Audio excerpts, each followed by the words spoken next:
It's Friday, time for another weekly update. Happy Constitution Day.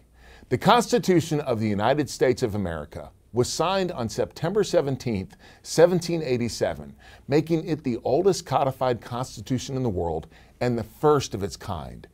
The great William Pitt said of our Constitution, "It will be the wonder and admiration of all future generations and the model of all future constitutions." And it has been, influencing governance around the world. This week I read at West Haven and Gap Creek Elementary Schools and took a kayak tour of the French Broad River from the Seven Islands State Birding Park to the new cruise landing boat dock.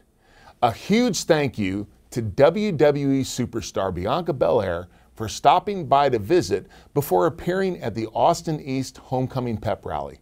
For those who don't know, Bianca is a graduate of Austin East, where she was an outstanding student and all-state in track and field. Knox County has recently launched a suicide prevention training initiative in collaboration with the Tennessee Suicide Prevention Network. The partnership will provide continuous suicide prevention training for all Knox County team members, as well as resources and support for those in need. Already, we have trained over 100 team members.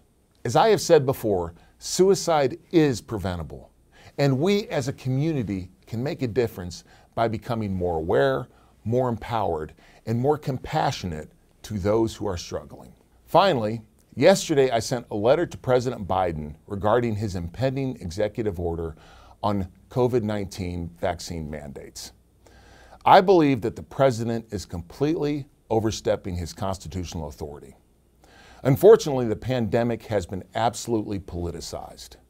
This is not about the COVID-19 vaccines and their value, which I believe is immense. It's about our system of government.